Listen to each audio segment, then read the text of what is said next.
No Esporte Mais de hoje você vai conferir a rodada dos cariocas no final de semana. Tem as semifinais da Copa do Brasil, notícias dos clubes menores do Rio, esporte nos municípios, com Correias levantando o título sobre Magé no futsal. E as notícias internacionais. Segunda-feira começando, vem com a gente que está no ar mais um Esporte Mais.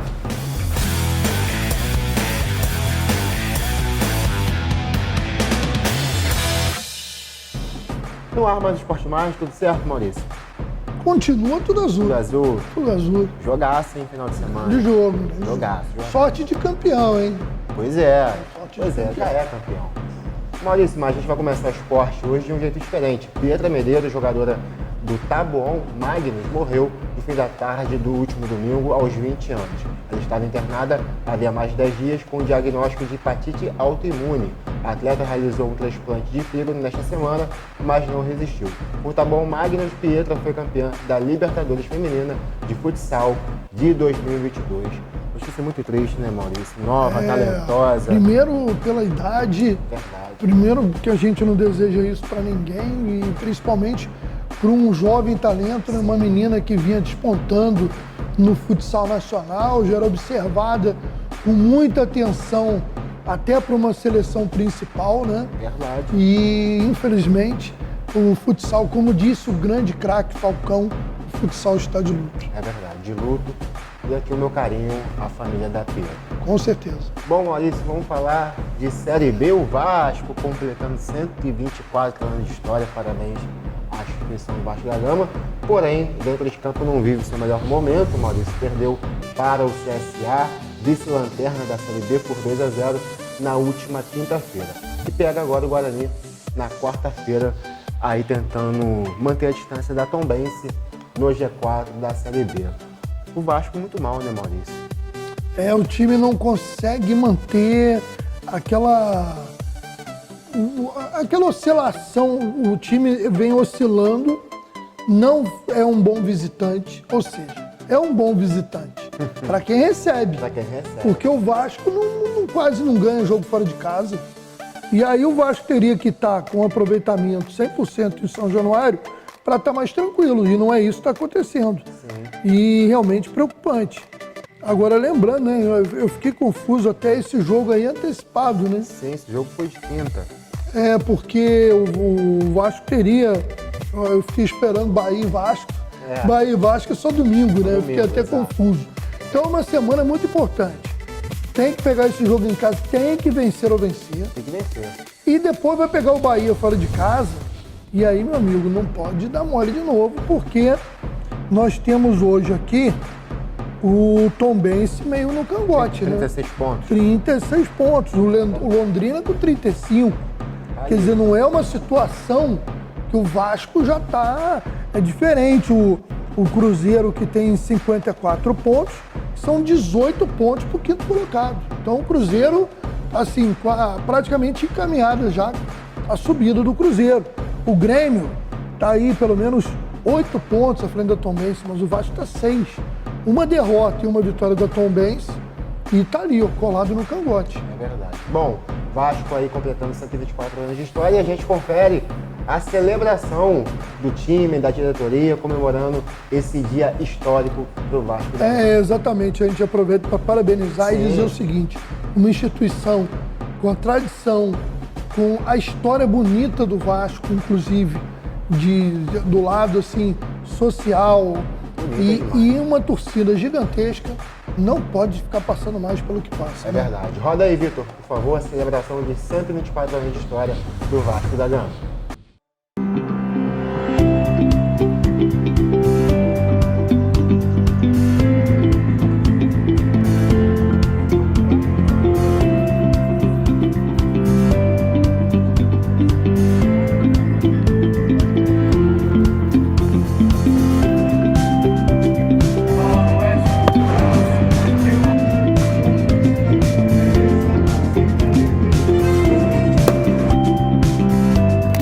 Mais uma vez reunidos para comemorar o 24º aniversário do nosso clube, orgulho aí de todos nós e que com certeza vai nos reservar ainda muitas glórias no nosso futuro. Então, saúdo a todos, agradeço a presença de todos e vamos agora, como sempre, puxar um cartão. E atenção, vascaínos! Ao Vasco nada! Então como é que é? Casaca! Casaca! Casaca, casaca, casaca! A turma é boa, é mesmo da Fusarca! Vasco! Vasco! Vasco!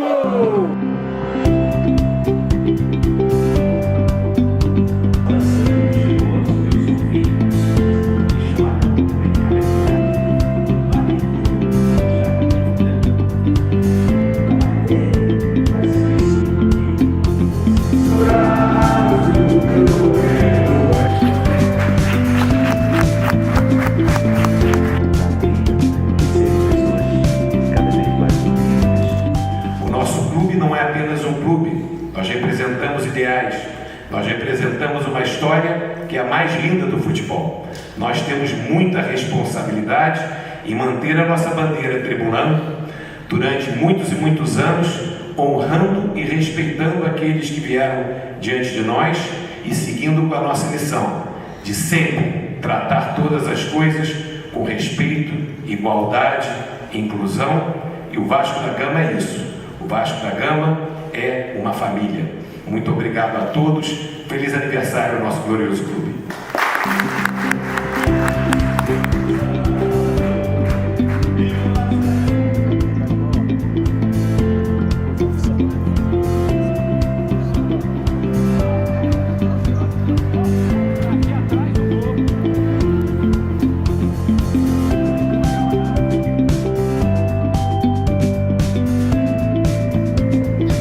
Atenção! 1, 2, 3, parabéns a você!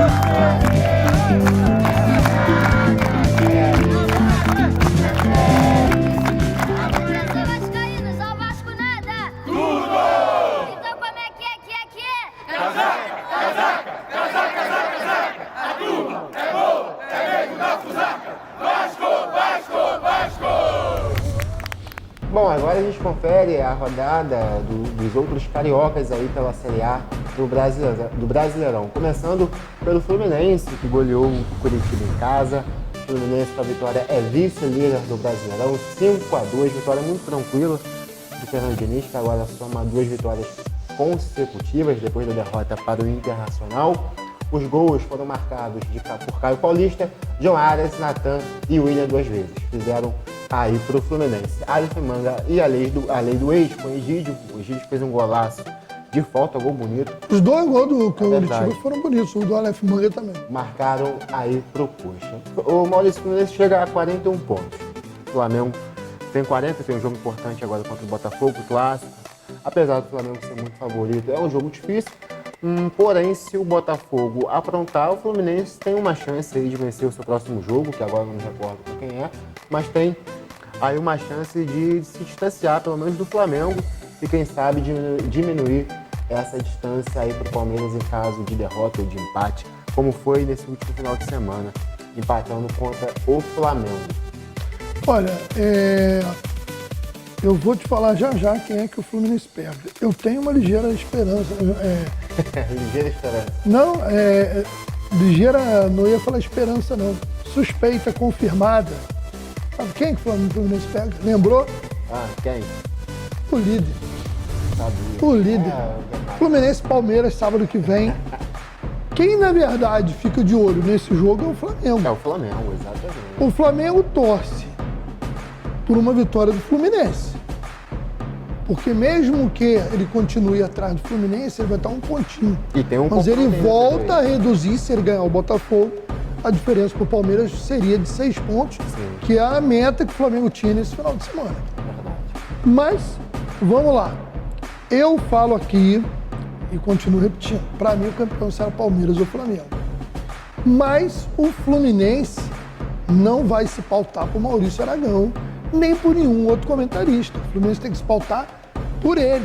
Tem feito dele. Né? Tem feito sua parte. E estar ali buscando, almejando esse título e superar seus limites. O Fluminense tem um elenco inferior e até um time titular inferior a Palmeiras e Flamengo. O que não significa que o Fluminense não é um bom time. é que os dois, na minha opinião, estão no nível acima. Mas são possíveis de ser batidos? São.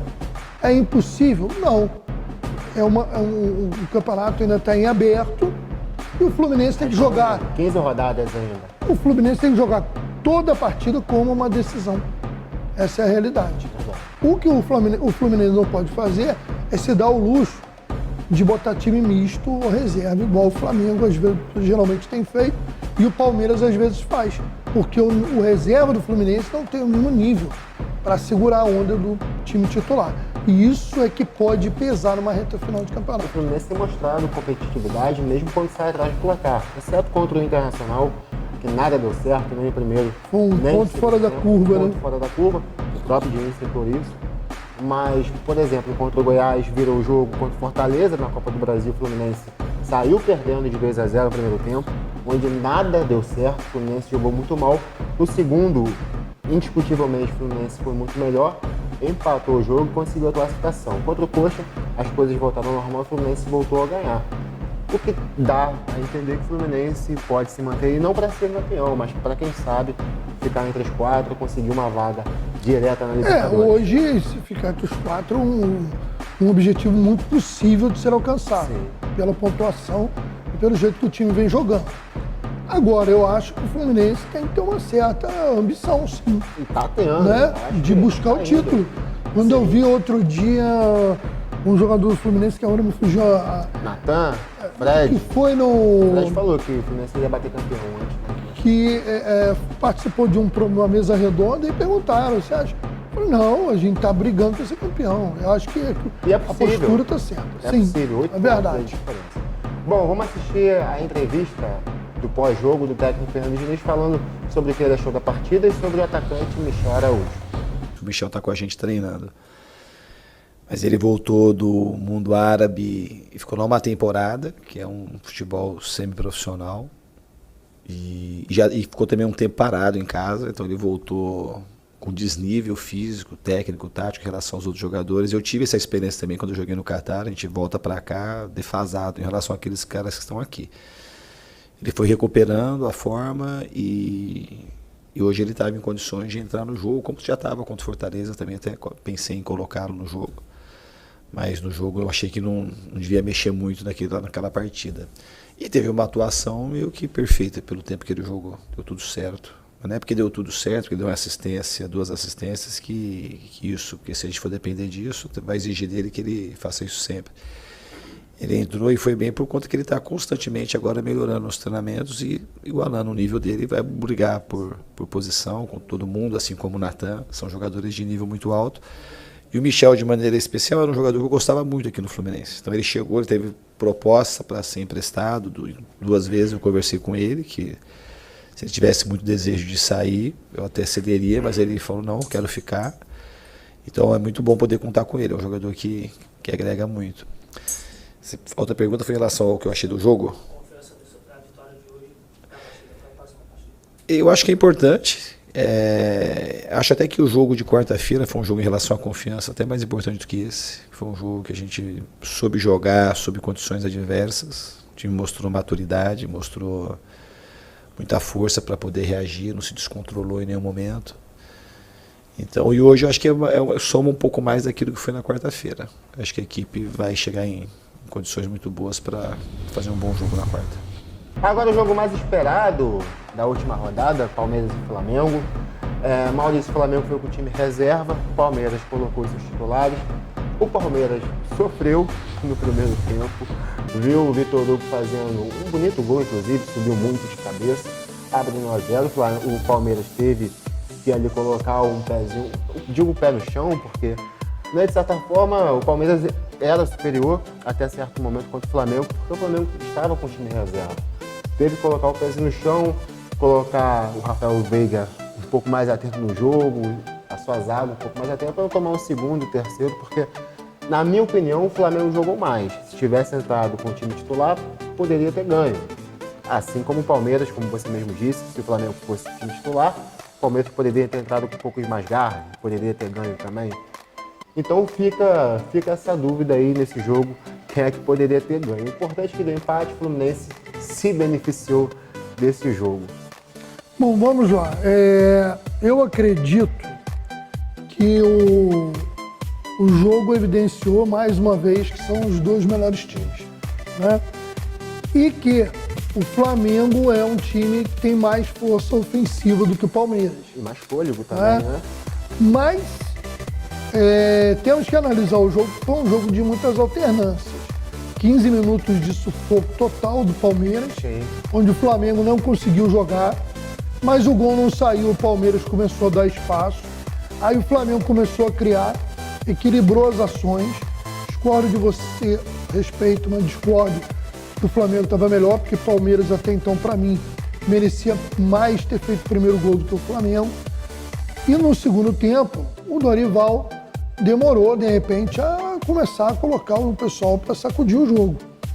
Talvez esperou o Rafael Veiga fazer aquele belo gol de fora da área para empatar o jogo, e aí sim ele acabou botando do seu batalhão de choque ali. Mas aí o jogo já estava igual e o Palmeiras mudou um pouco a maneira de jogar. O Palmeiras ficou mais cauteloso, porque sabe que a força ofensiva do Flamengo tinha crescido muito. Então foi um jogo que não deixa... acho assim, o Flamengo é um time, em termos individuais, superior a qualquer outro do Brasil, inclusive ao do Palmeiras. Mas o Palmeiras tem um conjunto que é um dos poucos times que pode jogar hoje de igual para igual com o Flamengo. Então o jogo manteve dúvidas. Você falou muito bem.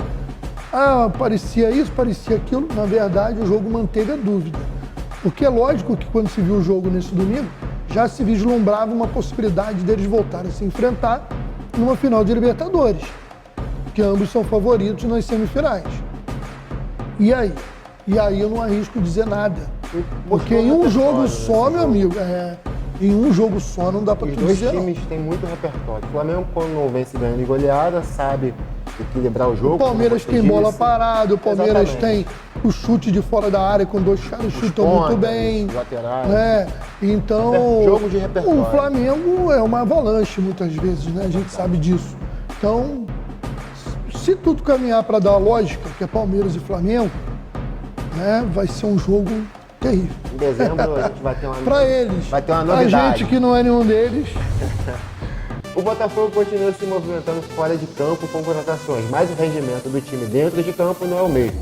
2-2 contra a Juventude, Fogão é o 14º colocado, 4 pontos do primeiro da zona de rebaixamento, o Avaí. Os gols da partida foram marcados por Pita 2 vezes, ex-Botafogo, e para o Juventude, aliás, Pita 2 vezes para o Juventude e Júnior Santos e Gabriel Pires para o Botafogo. Mas esse Botafogo tem uma sequência de jogos aí importantes, que podem decidir a sua vida dentro do Brasileirão. Restam 15 rodadas, Botafogo tem agora pela frente o Flamengo, depois Avaí, Coritiba, América Mineiro e Goiás e Fortaleza. Jogos ali que Teoricamente, tirando o Flamengo e Palmeiras, confrontos diretos contra o rebaixamento. exceto Flamengo e Palmeiras. De resto, é confronto direto. E vai lembrar que o Palmeiras, no primeiro turno, o Botafogo no primeiro turno, perdeu pontos importantes para Avaí, Cuiabá, perdeu também para o Goiás. Pontos que fazem falta hoje Eu vou na dizer tabela que do Botafogo. o Botafogo hoje ele não entra contra favorito contra ninguém, como favorito. Sim. Ele hoje entra com um jogo equilibrado. Provou isso ao empatar com o Lanterna em 2-2 e está em 2 vezes em desvantagem, né? E o Botafogo é um time bem complicado que não empolga. Brigar né? por rebaixamento é uma realidade hoje do Botafogo? Brigar contra o rebaixamento. Exato, contra o rebaixamento. E com certeza. Eu tô É torcendo o caminho do contra Botafogo hoje. O Botafogo hoje só pode pensar nisso, por enquanto. Se distanciar do Z4. Desses jogos aí são 21 pontos. Dá para fazer contas aí. Tem Fortaleza. Depende, eu não sei também quem é em casa. O problema do Botafogo é que o Botafogo nem em casa ele dá essa segurança ao torcedor. Ele foi eliminado da Copa do Brasil pelo América por 3-0. Foi pior do que em Minas. Então, não dá. Eu não consigo fazer previsões com o time do Botafogo. Mas tem que vencer esses jogos aí. Então, eu torço pro Botafogo vencer. Até por causa do nosso querido Marco Antônio, diretor da TV Cidade lá em Teresópolis. O Rodrigo Souza, Tudo Esporte sofredor, Cidade. tudo sofredor. O Caio lá, que que trabalha comigo lá no Cidade agora, mas cheio de botafoguense, amigo meu. Tá difícil. Tá certo, vamos torcer aí pro Fogão. Maurício, giro com os clubes do Rio. Vamos lá. Os times do Rio nas divisões menores do Campeonato Brasileiro voltasse, começou mal a segunda fase, hein? 3-2 para a equipe do Botafogo de Ribeirão Preto. 3-2 não, quando fosse 3-2 era menos mal. 3-1, rapaz. 3-1, foi chocolate. 3-1, o time do Botafogo passeou, foi melhor, Volta Redonda.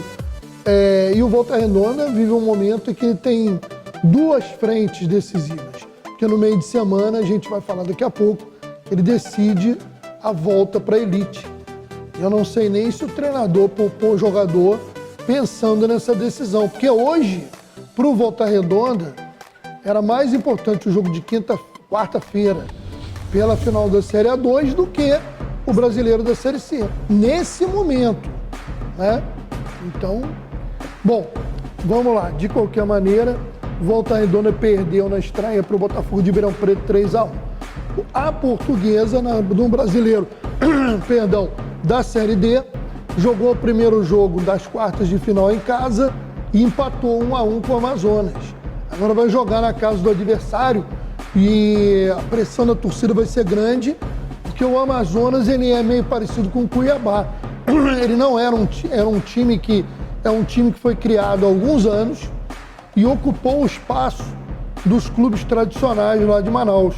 Tinha o Nacional, Rio Negro, Fast Clube, e nenhum há muito tempo consegue um resultado expressivo a nível nacional. E o Amazonas, recém-criado, está brigando hoje para subir para a Série C. E foi ganhando adeptos, porque o pessoal lá do Amazonas quer ver um time brilhando a nível nacional. Da mesma maneira como o Cuiabá, que é um time novo e hoje já está na Série A do brasileiro, enquanto os clubes tradicionais do Mato Grosso não estão nem em Série C. Então, vai ser uma parada dura para a Portuguesa, né? Tinha que ter tentado vencer o jogo em casa, na verdade o time tentou, teve um bom público, muitos torcedores ali da ilha, do Flamengo, do Fluminense, do Vasco, foram ao estádio Luso Brasileiro lá da torcida da Portuguesa, dar uma força para a torcida, mas o jogo ficou 1-1 e agora a decisão fica lá para o Amazonas. Fechando, quarta-feira, decisão da Série A2 do Campeonato Estadual. Olaria e Volta Redonda, ou melhor, Volta Redonda e Olaria. O primeiro jogo foi no campo do Olaria, a estado da Rua Bariri. O Olaria venceu por 2-1 e agora joga aí por um empate para ser campeão e conquistar a única vaga para a elite do futebol no ano que vem. Por isso que eu digo que o Volta Redonda tem uma semana em que... Porque esse jogo é decisivo, só tem ele. E se perder, o Volta Redonda vai ter que amargar, jogar a segundona do Carioca de novo no ano que vem. Tá certo, Maurício, aí falando do giro com os clubes menores do Rio. Agora a gente muda a chavinha para falar de Copa do Brasil. Já tem semifinais aí nesta quarta-feira, os dois primeiros jogos. Fluminense e Corinthians, São Paulo e Flamengo. Fluminense e Corinthians às 19h30 e São Paulo e Flamengo às 21h30. Favoritos, Maurício? Fluminense e Corinthians é difícil. É difícil, eu também concordo. Difícil dizer, o fato eu acho que o Fluminense pode ganhar o Corinthians no Maracanã, mas jogar lá na arena do Corinthians é complicado. Já está esgotando, hein? Quem é torcedor aí, tricolor, já pode ir comprando que já vai ficar sem ingresso. Agora São Paulo e Flamengo, favorito Flamengo. Flamengo? Mesmo fora de casa? Mesmo no Morumbi.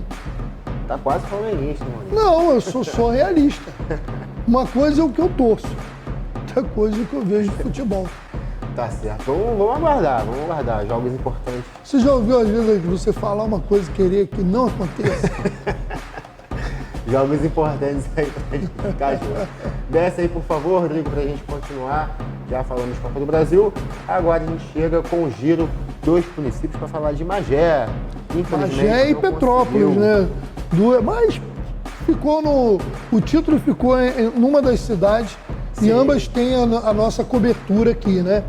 A gente acompanhou mais a campanha do Magé Futsal, mas o Correias, o Esporte Clube Correias de Petrópolis, eu falei nos programas anteriores, Petrópolis é um celeiro do futsal do estado do Rio de Janeiro, sempre foi. Quando tinha o PEC, né, que era o Petrópolis Esporte Clube, várias vezes campeão estadual, jogou Liga Nacional, era um time fortíssimo e comprovou que a tradição continua.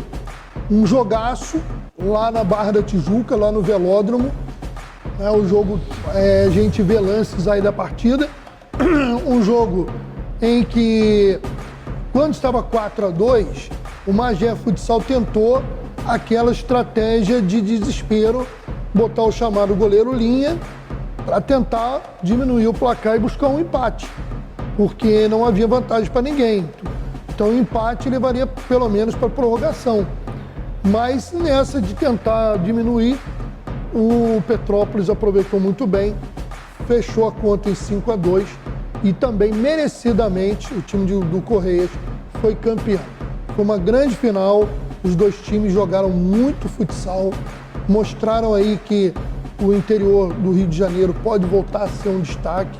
Nos últimos anos, o futsal do estado do Rio de Janeiro perdeu muita força, mas está aí o Magé Futsal, está aí o Correias Petrópolis, mostrando que isso pode ser resgatado.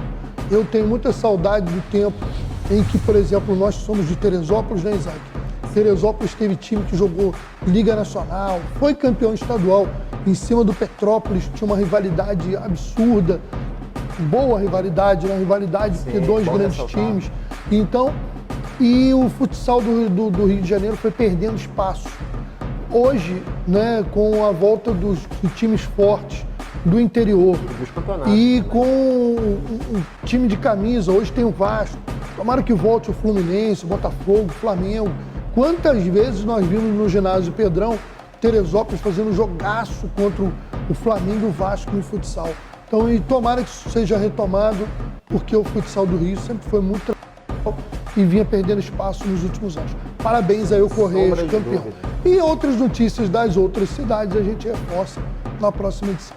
Correto, Maurício. Agora a gente vai ao giro de notícias internacionais.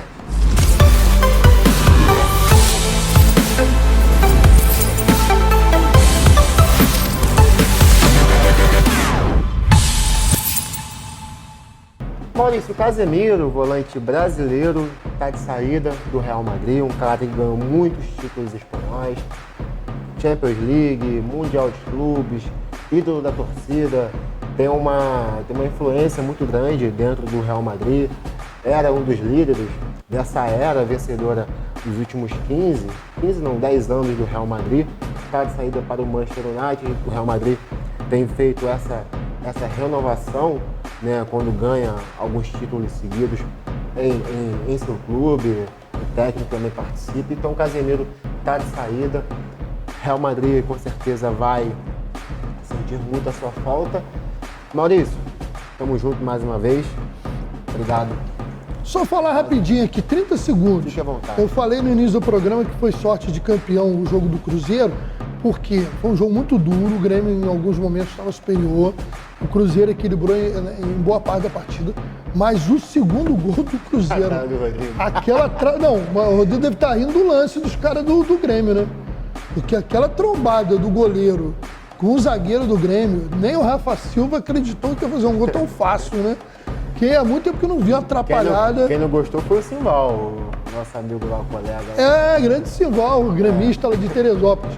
E o Rafa Silva aproveitou e logo na sequência o Grêmio teve uma bola na marca do pênalti, chutou no travessão. Falei, sorte de campeão.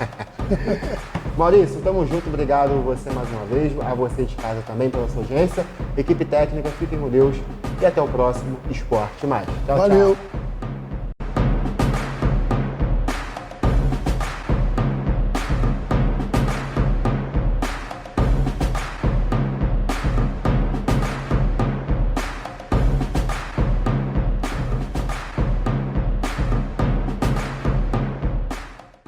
Parafuso a menos, não precisa preocupar. Na Casa dos Parafusos você vai encontrar muito mais variedade pra tudo que precisar. Casa dos Parafusos tem quase tudo. Tá esperando o quê? Vem pra Casa dos Parafusos.